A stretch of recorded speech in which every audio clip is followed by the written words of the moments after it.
ಇದೇ ಸರಿಯಾದ ಸಮಯ. ಕರ್ಣನ ಮೇಲೆ ಬಾಣ ಪ್ರಯೋಗ ಮಾಡುವ ನಾವು. ದೇವ, ಇದೇ ನಡೆಯುತ್ತಿರುವೆ. ಶ್ರೀಕೃಷ್ಣ ಪರಮಾತ್ಮನೇ, ಕರ್ಣನ ರಥವು ರಕ್ತದ ಕೆಸರಿನಲ್ಲಿ ಊತುಕೊಂಡಿರುವುದಲ್ಲದೆ ಅಸ್ತ್ರಹೀನನಾಗಿದ್ದಾನೆ. ಅಸ್ತ್ರಹೀನರನ್ನು ಕೊಲ್ಲಬಾರದೆಂಬ ಧರ್ಮಶಾಸ್ತ್ರದಂತೆ ಕರ್ಣನ ಮೇಲೆ ಬಾಣ ಪ್ರಯೋಗ ಮಾಡುವುದು ಅಧರ್ಮವಲ್ಲವೇ ಸ್ವಾಮಿಯೇ? ಪಾರ್ಥ, ಶತ್ರುವರಿಗೆ ಆಪತ್ತು ಉಂಟಾಗಿರುವಾಗಲೇ ಅವನನ್ನು ಜಯಿಸಬೇಕಾಗಿರುವುದು ನಿನ್ನ ಕರ್ತವ್ಯ. ದೇವ, ನನ್ನಿಂದ ಸಾಧ್ಯವಾಗುತ್ತಿಲ್ಲ.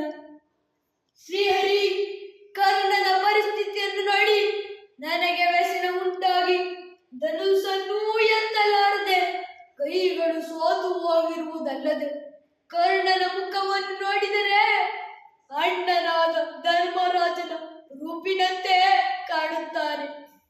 ದೇವ,